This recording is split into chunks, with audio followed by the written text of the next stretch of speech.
It's been a while since I showed an update on this hugelkultur mound, but I will try to link in to the videos how I actually made this. But basically I took logs, trees, scraps, branches, threw them in a pile, covered them with some mulch, and surrounded it by some rocks, and then I planted it out to sunflowers and jicama or yam beans.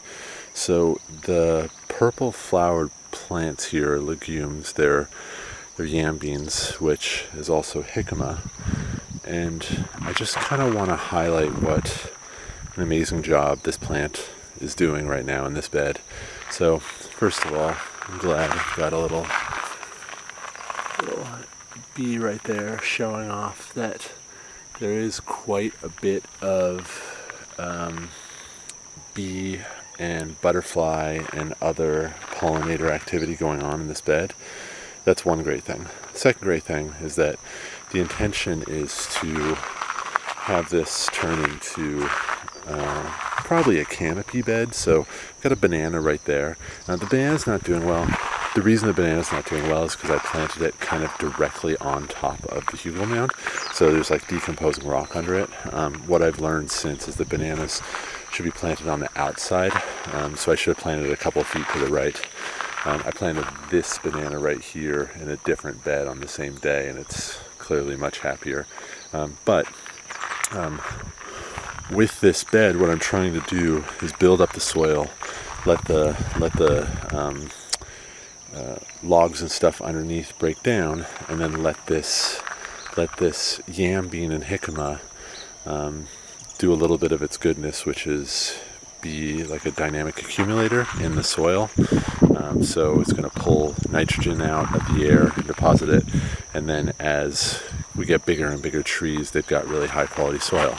But the awesome thing with yam beans, which I'm just kind of learning this, is that they actually, actually what I'm going to do is show a slightly older bed and show what these flowers are going to turn into. So this is another bed of yam beans, and it actually turns into legumes. So it actually does turn into beans. And I've been checking these, and right now they're not developed yet. So as I've been checking these, really getting small bean growth at this point, but they only showed up recently. So almost nothing in there, kind of microscopic, but they're going to develop. But what I also want to show is that this is also jicama, which is a really, really awesome vegetable.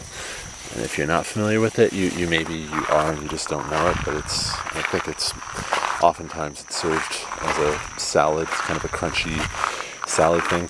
People describe it as a tasting like water chestnut, which I think is an insult to jicama because water chestnuts are nasty. I would say it tastes more like a slightly fibrous Asian pear. So very mild flavor, very, very delicious though, very refreshing.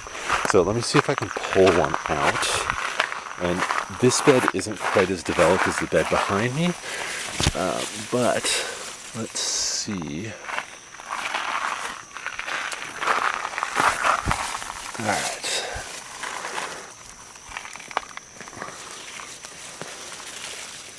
So, pulled out, this was a relatively small one, but that is what jicama looks like. I realize it's not the biggest jicama you've ever seen in your life, but this plant, again, just to verify, this bed isn't mature. I pulled this out just to show, because I really want to show how awesome this is. So, I will peel this and show you what it looks like. Okay, so here are the two jicama that I pulled out of the ground. I just rinsed them, and the great thing is they actually don't even need like a vegetable peeler, and this may just be because they're so fresh, but I'm just pulling off the skin can see it's coming off pretty easily, and it's really kind of an outer layer. So, and it's really not requiring any real effort at all, to be honest. It's almost like a slightly harder onion or something in terms of just peeling it. So now I'm going to cut off those two ends.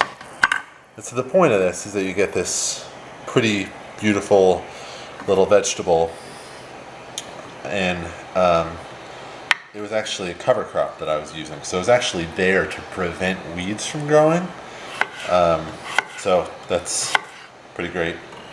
But see, it's nice and juicy.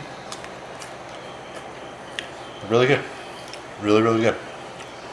So, Jicama Yam Bean is I think an undervalued legume. And this isn't even the full crop yet, because I don't even know what those beans are going to come out like. Once those beans start to form, it may be both a root crop and a legume crop. So really awesome. I'm probably going to post another follow-up video to this once the beans mature. Okay, thanks very much. Bye.